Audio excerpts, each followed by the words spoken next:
There are a lot of things dedicated to the unexplained on YouTube these days. Well, practically everywhere. It's always been a big business.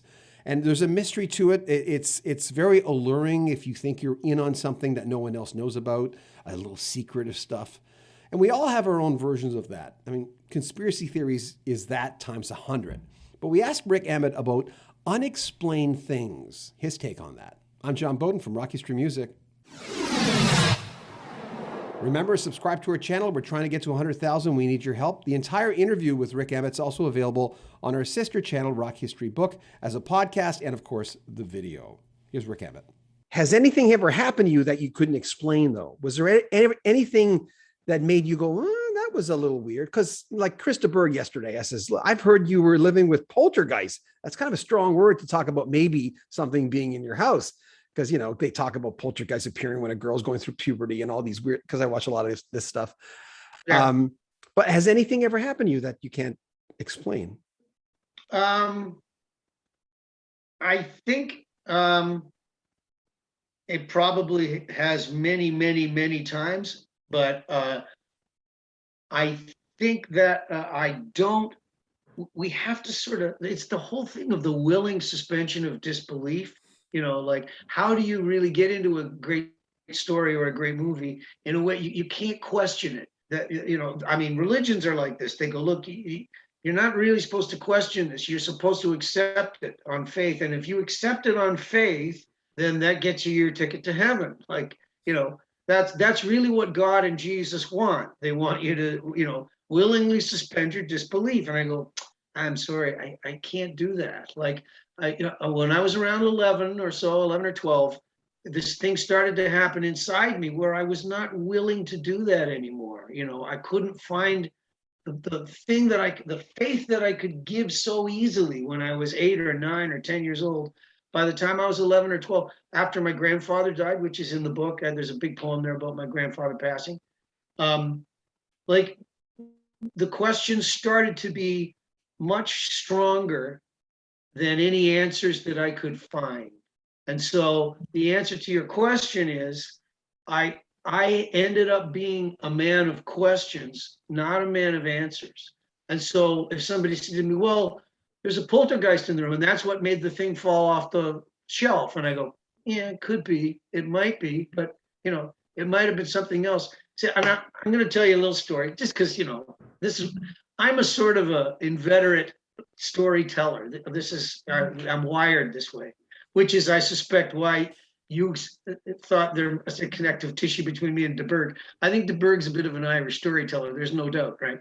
So anyhow, we did a reno recently in our house, and we had this big, huge jacuzzi, deep tub that was on a sort of a 2.5 stories up in the ensuite off the master bedroom, and it had a motor, and you know, it had a light show. You could make it do light therapy while you were getting bubble blown up your butt, and it was a great thing. But my wife and I never used it. We tried it a few times, and it was kind of awkward to get in and on it. So we go, you know, as we're getting older, who wants to be carrying the laundry baskets up and down all the flights of stairs? Let's make a laundry like off of our bathroom, sort of in that same space, and get like top of the line Miele washer dryer, and you know, just have this really nice little laundry there. So, and we won't have to carry clothes baskets up and down the stairs anymore. Great.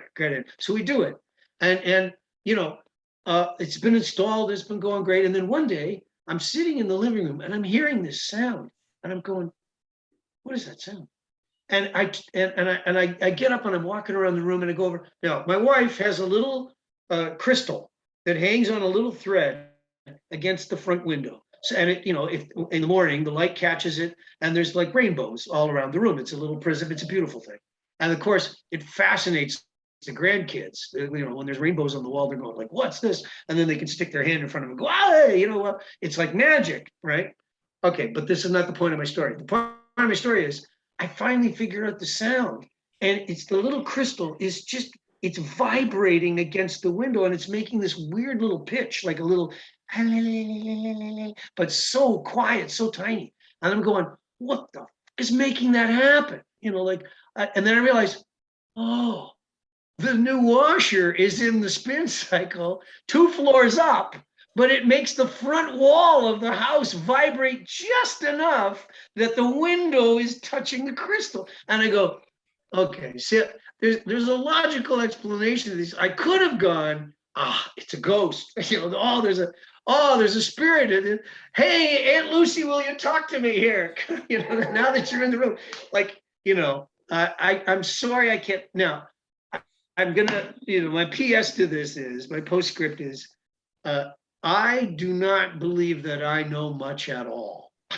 So is there stuff that I don't know that I'm willing to say, I don't know. Could there be ghosts and spirits and angels? And could there be poltergeists in Krista Berg's castle?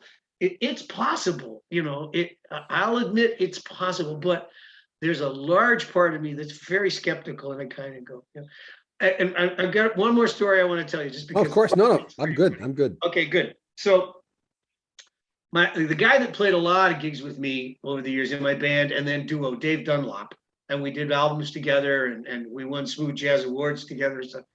And Dave is, he's a lot like me, and he's a bit of a skeptical kind of guy. So they're in a hotel on tour. This was even when another band, and he's on in the hotel in the elevator, and the amazing Kreskin gets on the elevator with them, like he's doing a show down in the lobby or something, like he's gonna get a car. So it's like Kreskin's on the elevator, and they go, "Oh my God!" He goes, "Yes," and then they go, "Did you know you were going to meet us?"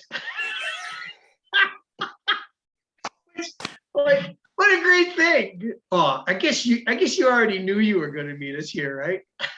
He goes, "Oh, my name is." Well, you know my name, right? Like. You can do this one forever, Anyhow. Oh, I wonder if could he laugh at himself? Yeah.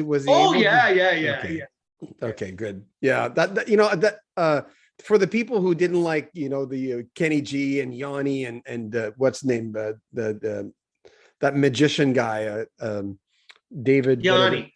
Yeah. Oh no, the magician who I don't know who the magician David Copperfield.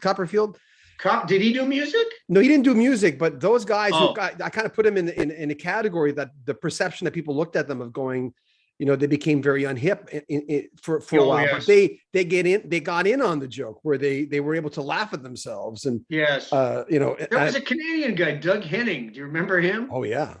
But I think he did take himself kind of seriously. I think he literally felt like he could float and stuff. And yeah, he did. What's that? TM, transcendental meditation. But he did the thing where you'd sit in the lotus position and you could make yourself levitate. And he wanted to make the Parliament buildings levitate or something. I go, okay, I think he's a little out there, that dude. Maybe he smoked a little too much ganja, We'll have more from Rik Emmett in 3-4 days. Make sure you comment on our videos, subscribe to our channel, and share our videos. Buy a t-shirt, help support the channel. I'm John Beaudin. This is Rock History Music.